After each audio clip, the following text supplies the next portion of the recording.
महाराष्ट्र भारताची आर्थिक राजधानी तसेच ऐतिहासिक, पौराणिक, बहुभाषिक आणि सर्वोत्तम भौगोलिक परिस्थितींनी व्यापलेली आहे.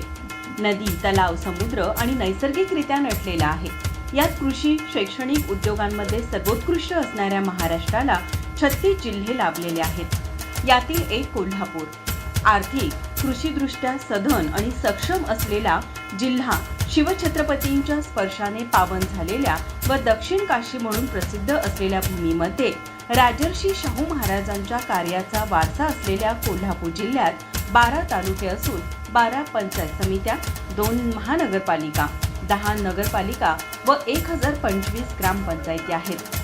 चला तर घेऊ आपल्या कोल्हापुरातील ग्रामपंचायतीचा वेध. नमस्कार, मी सुप्रिया सैनिक मार्गवे, उगनाळ ग्रामपंचायत सरपंच आहे. आमच्या गावातील लोकसंख्या 3 ते 3.5 हजारपर्यंत आहे. आम्ही निवडून येऊन आता 3-3.5 वर्ष झाले.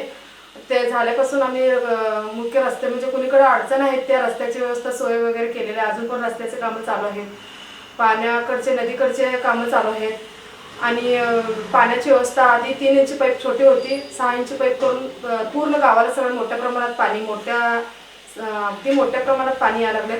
पाण्याचं काहीच अडचण आमच्याकडे नाही. तर आमच्याकडे शुद्ध पाण्याची व्यवस्था होण्याची आमची एक मागणी आहे. कारण इथे भरपूर कारखान्याचं पाणी वगैरे येऊन आमच्या नदीत मिसळतात. त्यामुळे आमच्याकडे शुद्ध पाण्याची व्यवस्था असेल तर आजारी संख्या कमी पडते. आणि आमच्या शिरोळ तालुक्यामध्ये कॅन्सरचं प्रमाण भरपूर मोठ्या प्रमाणात चालू आहे. त्याकडे पण तुम्ही लक्ष दिले पाहिजे. जरा शेतकऱ्यांच्याकडून काहीतरी अपेक्षा असतील तर ते पूर्ण करून त्यांना औषधाची फवारणी जेणेकरून कमी करून देता येईल हे बघून इथून पुढे भविष्यात सुधारली पाहिजे शेती. आणि शेतकऱ्यांच्या बांधापर्यंत रस्ते व्हायला हवेत. पाणी आणि जास्तीत जास्त शिरोळ तालुक्यामध्ये आहे. त्यामुळे शेतीमुळे असं आहे असं आम्हाला वाचायला, ऐकायला वगैरे मिळाले आणि बघायला पण मिळाले.